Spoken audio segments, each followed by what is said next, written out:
Welcome back to Saks varieties. എന്താ നമ്മുടെ item? പ്രത്യേക തരം വട, ഒരു സ്പെഷ്യൽ വട. എന്താണ് സ്പെഷ്യൽ വട? അപ്പൊ ഇന്നത്തെ എപ്പിസോഡ് നിങ്ങൾ സ്കിപ്പ് ചെയ്യാതെ മുഴുവനായിട്ട് കാണണം. നമ്മുടെ ചാനൽ എന്തൊക്കെയുണ്ട്? യാത്രകളുണ്ട്, സ്പെഷ്യൽ ഫുഡുകളുണ്ട്, വെറൈറ്റി ഫുഡുകളുണ്ട്, ജ്യൂസുകളുണ്ട്, ബിരിയാണികളുണ്ട്. അപ്പൊ അതൊക്കെ നിങ്ങൾ സ്കിപ്പ് ചെയ്യാതെ മുഴുവനായിട്ട് കാണും.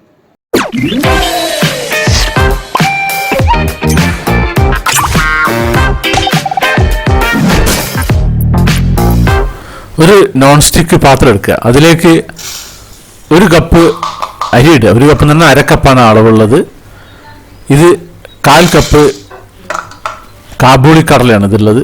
അതേപോലെ തന്നെ 1/4 കപ്പ് മൂങ്ങ് നമ്മളെ ചെറുപയർ പരിപ്പ്. ഇത് മൂന്നാണ് നമുക്ക് വേണ്ടത്. അപ്പോൾ അതിനെ അടുപ്പ് എത്തിച്ചിട്ട് ഇതൊന്ന് 5 മിനിറ്റ് ഒന്ന് ചൂടാക്കണം. സാധാരണ നമ്മൾ ചോറ് വെക്കുന്ന അരിയാണ്. നമ്മുടെ റേഷൻ കടയിൽ കിട്ടുന്ന ചോറ് വെക്കുന്ന അരിയും പറ്റും. മറ്റേത് പച്ച കാബൂളി കടല എന്ന് പറയുന്ന കടലാണ്. മറ്റേത് മൂങ്ങ് നമ്മളെ ചെറുപയർ പരിപ്പ്. അത് ഒരു 5 മിനിറ്റ് ഒന്ന് വറുക്കുക ഇതേപോലെ. എന്നിട്ട് അതൊരു ചൂടാറാൻ വെക്കുക. പക്ഷേ വറുക്കുന്ന സമയത്ത് ശ്രദ്ധിക്കണം, അത് നമ്മളെ ഇളക്കിക്കൊണ്ടേ ഇരിക്കണം. അല്ലെങ്കിൽ എന്താ വെച്ച് കഴിഞ്ഞാൽ ചെറുപയർ പരിപ്പ് പെട്ടെന്ന് കരിഞ്ഞു പോകും.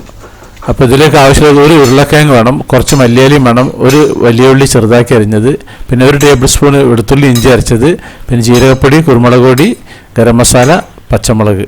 അപ്പോൾ ഇതൊരു മിക്സിയുടെ ജാറിലിട്ടിട്ട് ഞാനൊന്ന് അരച്ചെടുക്കുകയാണ്.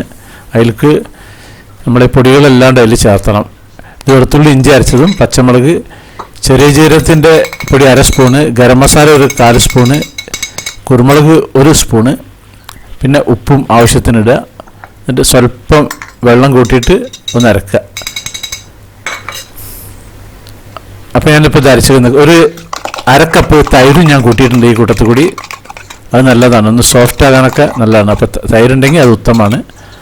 അത് അരച്ചതിന് ശേഷം ഇത് ചൂടാറിക്കിട്ടുണ്ട് നമ്മളെ ഈ അരിയും കടലയും ചെറുപയർ പരിപ്പും. ഇത് നല്ലവണ്ണം അങ്ങോട്ട് അരച്ചെടുക്കുക, പൊടിച്ചെടുക്കുക.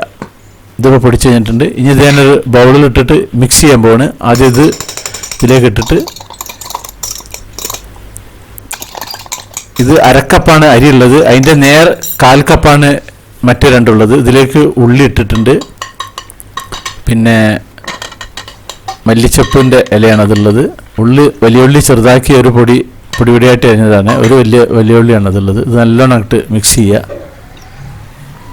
അപ്പോൾ എൻ്റെ ഒരു പരുവം കാണിച്ചു തരുന്നുണ്ട് ഞാൻ. നമ്മുടെ ആ കിഴങ്ങും മറ്റേതൊക്കെ മിക്സിയിൽ അരച്ചത് അതിലേക്ക് ഇടിഞ്ഞ്, കിഴങ്ങ് അരച്ചിട്ടില്ലെങ്കിലും കുഴപ്പമൊന്നുമില്ല, നമുക്ക് നല്ലോണം ഉടച്ചെടുത്താലും മതി.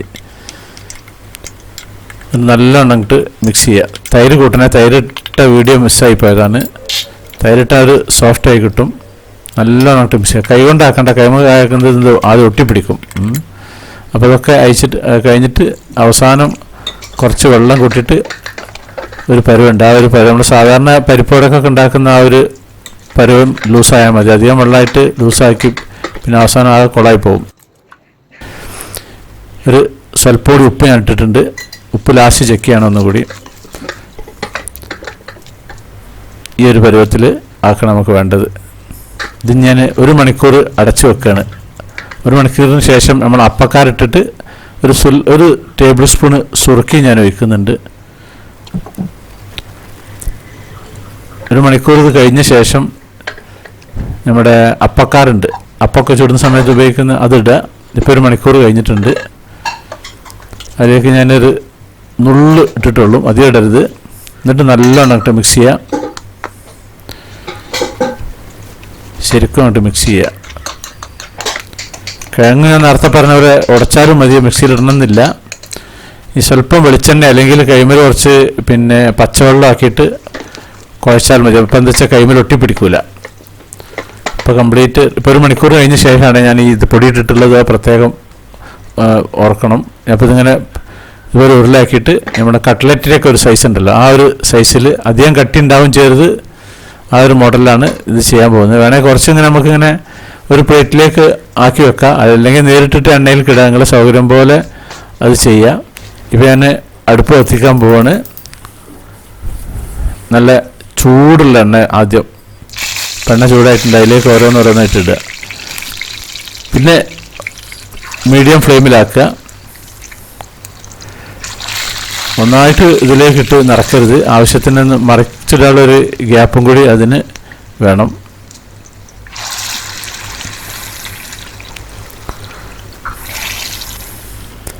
പിന്നെ ഇതോരോന്ന് ഒന്ന് കളർ ചേഞ്ച് ഇങ്ങനെ മാറി വരുന്ന സമയത്ത് ഇത് കംപ്ലീറ്റ് മറിച്ചിടുക. അപ്പോൾ ഒരു എണ്ണ പിന്നെ ചൂടില്ലാതെ ആവുന്ന പോലെ തോന്നും. അപ്പോൾ ആ സമയത്ത് ഒന്നുകൂടി സ്വല്പം ചൂട് കൂട്ടി വെക്കണം. നന്നായിട്ട് ചൂട് കൂട്ടി വെക്കരുത്, കാരണം അത് സ്ലോലി പൊരിയുന്ന സംഭവമാണ്. അപ്പോൾ ഹൈ സ്പീഡിലാക്കി പൊരിക്കരുത്, കാരണം ഉള്ളൊക്കെ വേവാനുള്ളതാണ്. അപ്പോൾ ഈ ഒരു കളർ ചേഞ്ച് വരും. ആ സമയത്ത് ഇത് നമുക്ക് അങ്ങോട്ട് കോരിയെടുത്ത് വെക്കുക. ഇതേപോലെ ഇത് സ്വല്പം കട്ടി കൂട്ടിയിട്ട് ഞാൻ ഉണ്ടാക്കിയിട്ടുള്ളതാണ്. ഇത് കുറച്ച് കട്ടി കുറച്ചിട്ട് സൈസ് റൗണ്ട് ഡയമീറ്റർ കൂട്ടിയിട്ട് ഉണ്ടാക്കിയിട്ടുള്ളതാണ്. എണ്ണ മുങ്ങുന്ന തക്കത്തിലുള്ള എണ്ണ വേണ്ട, ഒരു ഹാഫ് ഉള്ളൊരു എണ്ണ മതി. അപ്പോൾ ഇതും സംഭവം റെഡി ആയിട്ടുണ്ട്. ഇത് നമുക്ക് വെറുതെ കഴിക്കാം, അതല്ലെങ്കിൽ കെച്ചപ്പ് കൂട്ടി കഴിക്കാം, തൂമ്, ഗാർലിക് പേസ്റ്റ്, മയോണൈസ് എന്ത് വേണമെങ്കിൽ കഴിക്കാം. നല്ലൊരു സ്പെഷ്യൽ ടേസ്റ്റാണിത്. അപ്പോൾ അതുപോലെ നിങ്ങൾ ഉണ്ടാക്കുക. നമ്മുടെ ചാനലിൽ ഇത് പൊട്ടിച്ച് കഴിഞ്ഞിട്ടുണ്ടെങ്കിൽ ഉള്ളൊക്കെ നല്ല വെന്തിട്ടുണ്ട്. ചാനലിൽ ഒരുപാട് വെറൈറ്റി ഫുഡുകളൊക്കെ ഉണ്ട്, അതൊക്കെ കാണുക. ഒരുപാട് യാത്രകളുണ്ട്. അപ്പോൾ നമ്മുടെ സാക്സ് വെറൈറ്റീസ് ചാനൽ നിങ്ങൾ ആദ്യമായിട്ട് കാണുന്നവരാണെങ്കിൽ അത് സബ്സ്ക്രൈബ് ചെയ്യാൻ മറക്കരുത്. പിന്നെ അതുപോലെ ലൈക്ക് ചെയ്യാൻ മറക്കരുത്, കമൻറ്റ് ചെയ്യാൻ മറക്കരുത്, ഷെയർ ചെയ്യാൻ മറക്കരുത്. എന്നാൽ താങ്ക് യു.